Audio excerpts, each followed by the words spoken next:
Hello dear students, good morning. Statics की unit number 2 आज मैं आपको करवाऊंगा। Chapter number 6 friction. फ्रिक्शन की डेफिनेशन करने से पहले मैं आपको एक और बेसिक चीज़ रिवाइज करवाता हूं जो आपको शायद मालूम भी होगी। रिएक्शन या रिजल्टेंट रिएक्शन क्या होता है। बच्चों, मान लो ये कोई बॉडी है, जैसे कि सरफेस टेबल है कोई, और इसके ऊपर ये कोई बॉडी रखी हुई है, और मान लो चारों तरफ से कोई फोर्स नहीं है सिवाय वेट के। इस बॉडी का वेट है इसके ऊपर नीचे की तरफ, तो इस बॉडी ने इसको सपोर्ट किया हुआ तभी तो ये रुकी हुई है इसके ऊपर। और जो सपोर्ट दी हुई है उसी को हम क्या कहते हैं, रिएक्शन कहते हैं या रिजल्टेंट रिएक्शन कहते हैं। तो ये रिजल्टेंट रिएक्शन या रिएक्शन को मैं एस से रिप्रेजेंट करके चलूँगा। बच्चों, ये हमेशा सरफेस के नॉर्मल साइड में होगा, ऐसा कोई ज़रूरी नहीं है। मान लो आपके पास ये थोड़ा सा इंक्लाइंड सरफेस है जैसे, और इसके ऊपर यहाँ कोई बॉडी रखी हुई है, तुमने ये कोई बॉडी को रखा हुआ है, और टेढ़ा सरफेस होने की वजह से भी ये बॉडी नीचे नहीं गिर रही है, तो कोई तो रीज़न है। वो रीज़न क्या है वो हम बाद में देखेंगे, लेकिन कुल मिलाकर हम ये कहेंगे कि इस बॉडी ने, यानी कि इस सरफेस ने इस बॉडी को जो सपोर्ट दी हुई है वो इस का नॉर्मल अगर देखें तो इधर आएगा। इस सरफेस का नॉर्मल तो ये बनना चाहिए, लेकिन इस बॉडी ने, इस सरफेस ने इसको जो सपोर्ट दी हुई है वो हो सकता है इस तरफ हो। रिजल्टेंट रिएक्शन या reaction. Okay, let we move towards the definition of friction and normal reaction. Okay, अब मैं जनरल कोई बॉडी ले लेता हूँ। कोई सरफेस है मेरे पास, सपोज ये एक सरफेस है और इसके ऊपर ये एक दूसरी बॉडी रखी हुई है।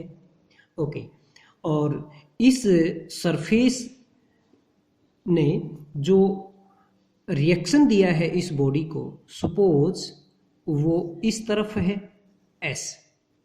ओके, और इस सरफेस का यहाँ टेंजेंट ड्रॉ करूँ अगर मैं, तो ये बनता ही, मान लो ये हॉरिजॉन्टल है, यानी कि तो इसका नॉर्मल देखेंगे तो इस तरफ आएगा।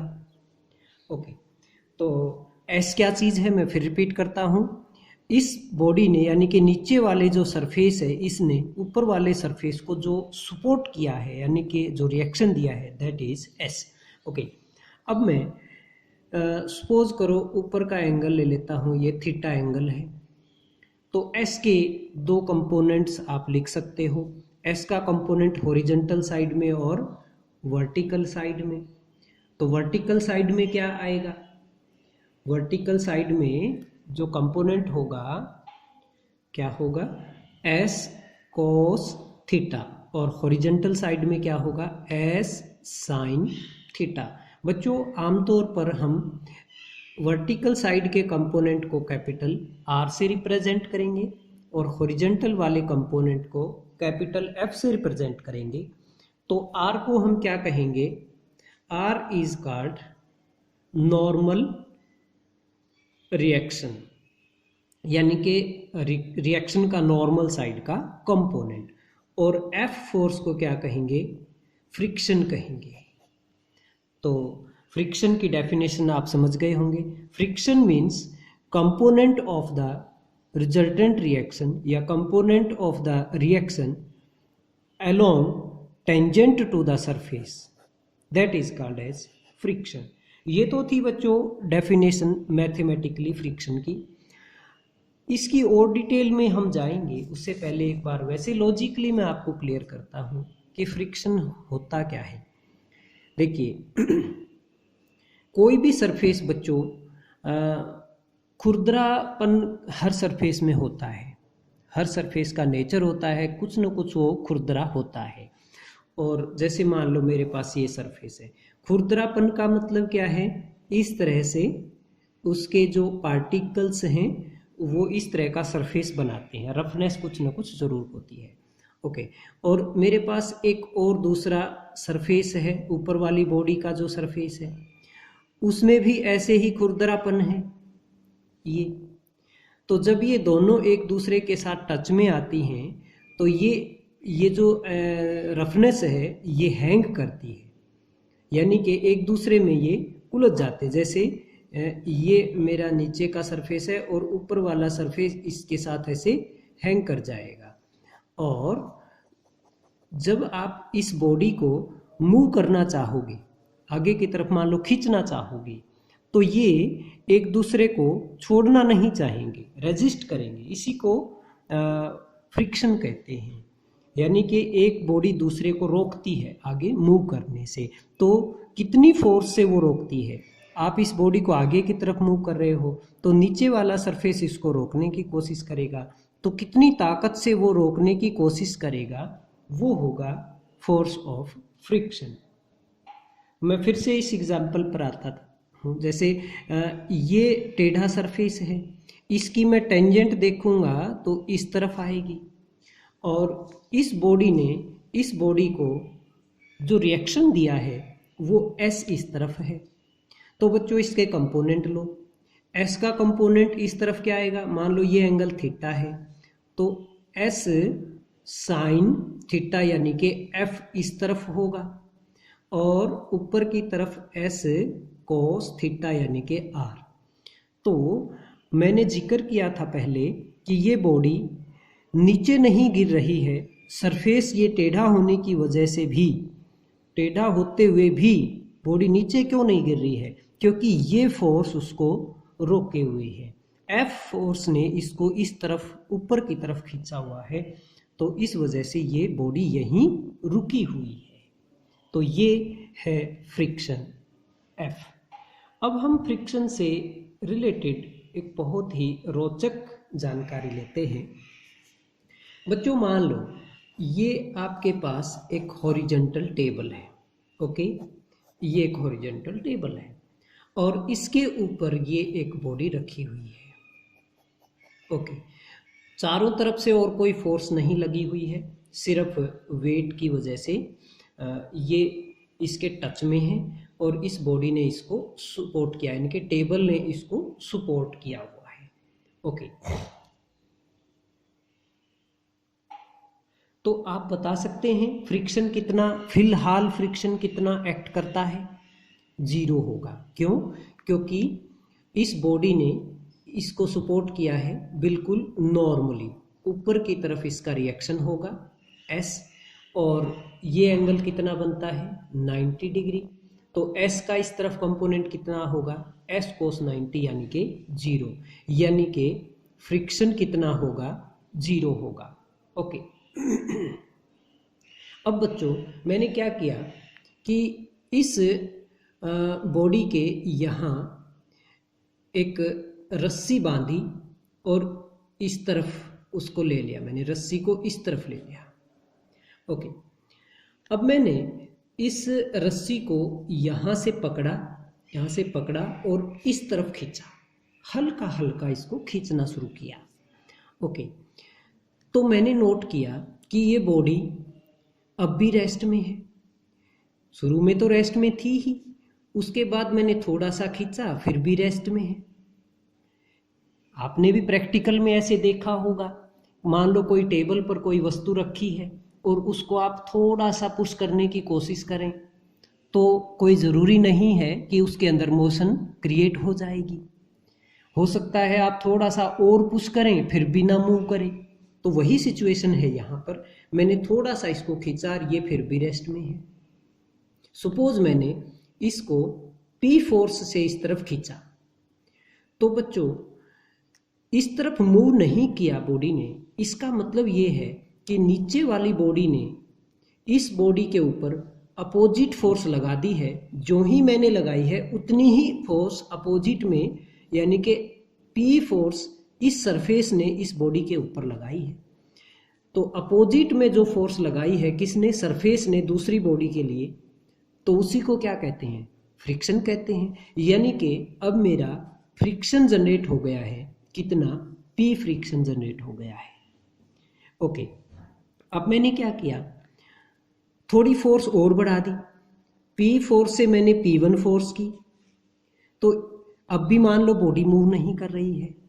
तो इसका मतलब फिर वही बात है कि इस सरफेस ने इस बॉडी को अपोजिट साइड में फोर्स लगाई है, कितनी, P1, तभी तो मूव नहीं कर रहा, क्योंकि जितनी इधर फोर्स उतनी ही पीछे फोर्स है, तभी तो रेस्ट में रहेगा।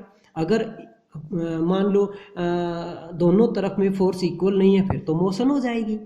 तो इसका मतलब ये है कि सरफेस ने ऊपर वाली बॉडी को अब कितनी फ्रिक्शन प्रोवाइड किया, P1 फ्रिक्शन, यानी कि F की वैल्यू कितनी हो गई है, P1 हो गई है। तो बच्चों फ्रिक्शन बढ़ता जा रहा है, शुरू में कितना था, 0, फिर कितना बना, P, फिर बढ़ गया P1। इस तरह से मान लो मैं ये फोर्स और बढ़ा देता हूँ, P2, तो अब फ्रिक्शन कितना बन गया, फ्रिक्शन बन गया P2। बॉडी अब भी मान लो रेस्ट में है, इस वजह से फिर यहाँ P2 फ्रिक्शन रहेगा। तो ऐसा तो है नहीं कि मैं इधर फोर्स बढ़ाता ही जाऊंगा फिर भी ये रेस्ट में ही रहेगा। भाई कभी तो मोशन इसके अंदर आएगी, क्योंकि हमने ये कोई बांध तो नहीं रखा है, यहाँ पर सिंपली रखा हुआ है सरफेस के ऊपर।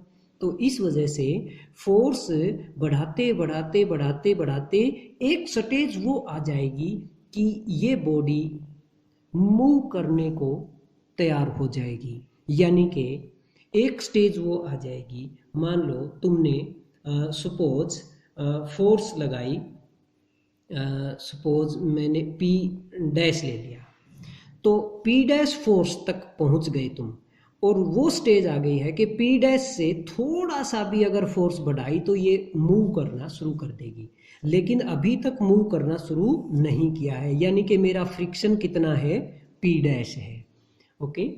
लेकिन P डैश से जस्ट थोड़ा सा भी फ्रिक्शन फोर्स में बढ़ाऊंगा इस तरफ, तो ये बॉडी अब रेस्ट में नहीं रहेगी और थोड़ी सी भी ज़रूर मूव करना शुरू कर देगी।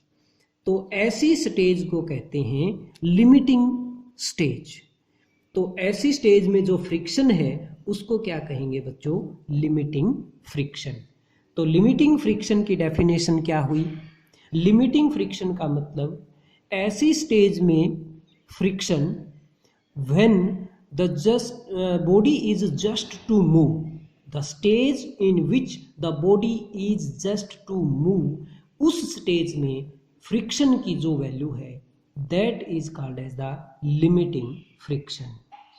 तो बच्चों हमने क्या देखा कि बॉडी को मूव करने के लिए हम फोर्स बढ़ाते जाएंगे, फ्रिक्शन बढ़ता जाएगा, और जब बॉडी जस्ट मूवमेंट की स्टेज में आ जाएगी तो फ्रिक्शन की वैल्यू सबसे ज़्यादा होगी, और सबसे ज़्यादा फ्रिक्शन की वैल्यू जो होगी वही हमारा लिमिटिंग फ्रिक्शन है। और मान लो उसके बाद बॉडी ने मूव करना शुरू कर दिया है तो फ्रिक्शन की वैल्यू घट जाएगी, जो लिमिटिंग फ्रिक्शन था उससे कुछ कम ही होगा मोशन के दौरान होने वाला फ्रिक्शन। तो इसका मतलब limiting friction is the greatest value of the friction between two surfaces. अब आगे चलकर हम फ्रिक्शन को दो प्रकार से क्लासिफाई कर लेते हैं। Number 1 statistical friction, number 1 statistical friction, and second is dynamical friction.